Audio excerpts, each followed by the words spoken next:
সময়টা শেষ হয়ে গেছে।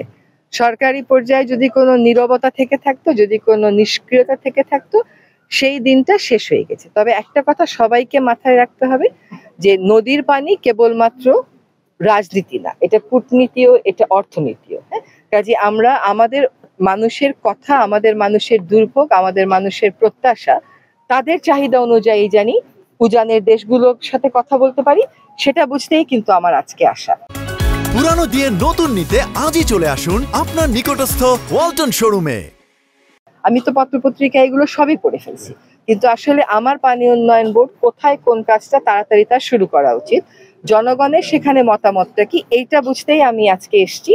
আর উজানের দেশের সাথে, ভাটির দেশের ভারতের সাথে আমাদের এই সমস্যা কেবলমাত্র যে এই নদীর কেন্দ্রিক তা না, এটা কিন্তু প্রায় সকল নদী কেন্দ্রিক। আমরা গঙ্গা ছাড়া আর কোনো নদীর ক্ষেত্রে, ফেনীর ক্ষেত্রে করতে পেরেছি, কিন্তু আর কোনো নদীর ক্ষেত্রে কিন্তু আমাদের বলে 54 বা 57টা অভিন্ন নদী, এখনো পর্যন্ত চুক্তি স্বাক্ষর করতে পারিনি, এমনকি তিস্তা নিয়েও পারিনি। আপনারা হয়তো হঠাৎ বন্যায় অভ্যস্ত না, আপনাদের কাছে এটা অস্বাভাবিক লাগছে, আপনারা তিস্তা পারের মানুষের কাছে যাবেন, তাদেরও দুঃখ কিন্তু এরকমই, এবং সেটা প্রতি বছর এরকম দুঃখ হচ্ছে। এটা তো প্রতি বছর চলতে পারে না। আমাদের সরকারের সর্বোচ্চ পর্যায় থেকে বলা হয়েছে যে আর কিছু না হোক, অন্তত মানবিক কারণে দুইটা দেশকে এক জায়গায় এসে এই নদীর পানি ব্যবস্থাপনা এবং দুর্যোগ ব্যবস্থাপনার বিষয়ে সিদ্ধান্ত নিতে হবে। আজকে 53 বছর হয়ে গেল আমরা তিস্তা নদীর চুক্তি স্বাক্ষর করতে পারিনি।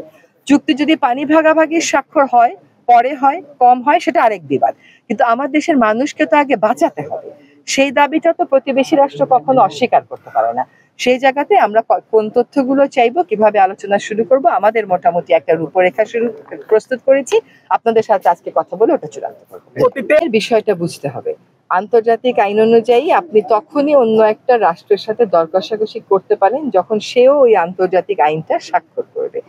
আমাদের অভিন্ন নদীর পানি ব্যবস্থাপনা নিয়ে আন্তর্জাতিক যে আইনটা আছে, সেই আইনটাতে সার্ক দেশের কোনো রাষ্ট্রই এখনো পর্যন্ত স্বাক্ষর করেনি।